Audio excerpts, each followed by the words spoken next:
अस्सलामुअलैकुम दोस्तों, की हाल चाल ने तुहाडे? ठीक हो सो? तुसीं वेंदे पे हो मेरा यूट्यूब चैनल। तो मैं अज निकलिया अपने पिंड की सैर करन ते फसलां वेखण। वेखदे तुसीं पए हो सो? देखो तुसीं अज आ वेखो, एक एक जगह ते लोग दो दो फसलां तैयार कर रहे ने। ते तुहानूं मैं विखाना, मेरे पिछे तुसीं वेखदे पे हो सो गंदम की फसल तैयार हो रही है। तो तुसीं ये भी वेंदे पे हो भी आए की है, तो मैं तुहानूं विखाईना भी की शै है।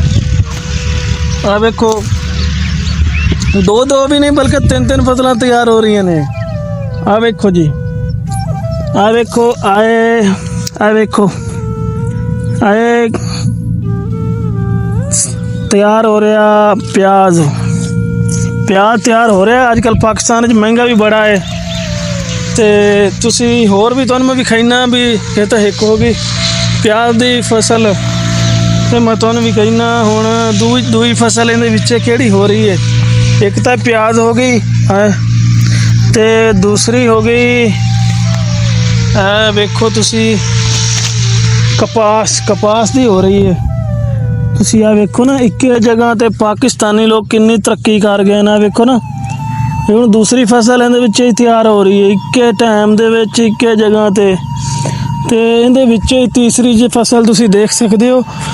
तुहानूं मैं विखाना, है वेखो, एक तो हो गई ना प्याज दी है, ते दूसरी हो गई आ कपाह दी। ते इहदे विच ही देखो माशाअल्लाह माशाअल्लाह तरबूज तैयार हो रहे ने।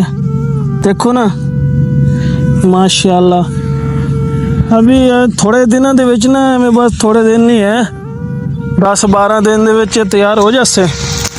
ते तुसी तुहानूं मैं विजिट करांदा रहां माशाअल्लाह।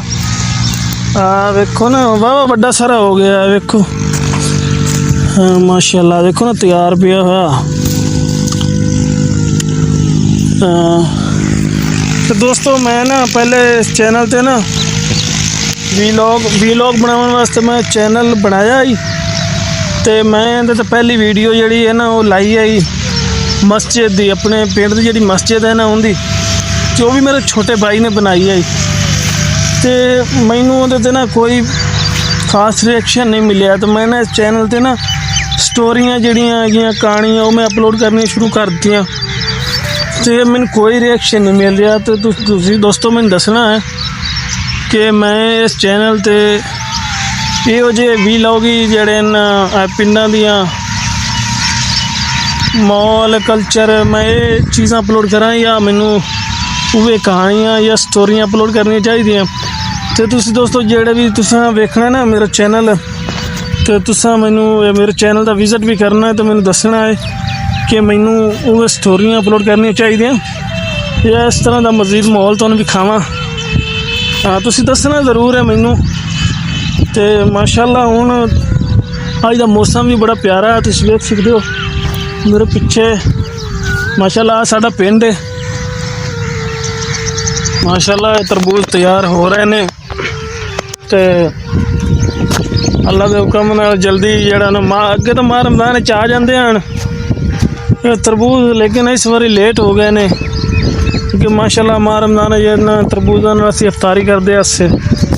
लेकिन इस बारी अल्लाह का निज़ाम है, अल्लाह की कुदरत है, नहीं तैयार होए।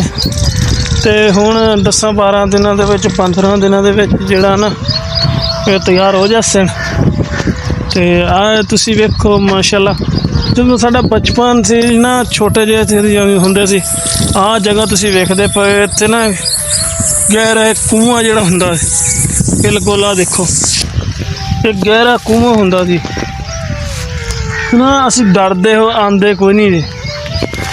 तो हुण जिहड़ा ना लोगों ने पिंड वालियां ने ते मस्जिद बनाती है ताकि आने वाले लोग जिहड़े ना इत्थे फसल वगैरह भी हुंदी है, तो आंदा जांदा लोगों का लग्या रहिंदा। तो इत्थे जिहड़ा ना भी कोई लोग डरन नहीं। पहले लोग बहुत डरदे सी इस जगह तो, हुण कोई नहीं डर लगदा, हुण ठीक है। तो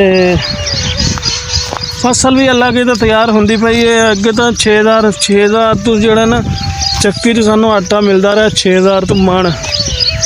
तो हुण तैयार होई खड़ी, अल्लाह खैर करसी। बनाई हुई है लोगों ने जुगी। ਦੇਖੋ ਨਾ ਤੁਸੀਂ ਝੁੱਗੀ ਬਣਾਈ ਹੈ ਰਾਤ ਨੂੰ ਪਹਿਰਾ ਦੇਣ ਵਾਸਤੇ, ਕਿਉਂਕਿ ਨਾ ਲੋਕ ਰਾਤੀ ਜਿਹੜੇ ਨਾ ਨਵਾਣੇ ਵਗੈਰਾ ਜਿਹੜੇ ਤਰਬੂਜ ਆ ਦਵਾਣੇ ਅਸੀਂ ਇਹਨੂੰ ਆਨੇ ਆ ਪੰਜਾਬੀ ਵਿੱਚ ਤਾਂ ਚੋਰੀ ਕਰ ਲੈਂਦੇ ਨੇ ਲੋਕ। ਤੋ ਇਹਦੇ ਵਾਸਤੇ ਆ ਲੋਕਾਂ ਨੇ ਬਣਾਈ ਹੋਈ ਹੈ ਇੱਕ ਪੱਖੀ, ਕਿਹਨੂੰ ਕਹਿੰਦੇ ਆ, ਚੌਂਪੜੀ ਬਣਾਈ ਹੋਈ ਹੈ। ਇੱਥੇ ਰਾਤੀ ਸੌਂਦੇ ਨੇ, ਪਹਿਰਾ ਦਿੰਦੇ ਨੇ ਰਾਤ ਨੂੰ ਕਿ ਤਾਂ ਕਿ ਕੋਈ ਦਵਾਣੇ ਚੋਰੀ ਨਾ ਕਰ ਲਵੇ। ਤੇ ਦੋਸਤੋ ਮੈਂ ਨਾ ਹੁਣ ਤੁਹਾਡਾ ਕਮੈਂਟ ਦੇ ਵਿੱਚ ਤੁਹਾਡੇ ਰਿਪਲਾਈ ਦਾ ਇੰਤਜ਼ਾਰ ਕਰਸਾਂ। ਉਹਦੇ ਵਿੱਚ ਤੁਸੀਂ ਮੈਨੂੰ ਦੱਸਣਾ ਤੁਸੀਂ ਕੀ ਵੇਖਣਾ ਚਾਹੁੰਦੇ ਹੋ, ਤੁਹਾਨੂੰ ਮੈਂ ਕੀ ਵਿਖਾਵਾਂ। ਜਿਹੜਾ ਕੁਝ ਵੀ ਹੋਇਆ ਨਾ ਹੋਸੀ ਕਮਾਲ ਦਾ। ਤਾਂ ਮਿਲਦੇ ਹਾਂ ਅਸੀਂ ਅਗਲੀ ਵੀਡੀਓ ਵਿੱਚ, ਤੇ ਤੁਸੀਂ ਮੈਨੂੰ ਦੱਸਣਾ ਜ਼ਰੂਰ ਹੈ।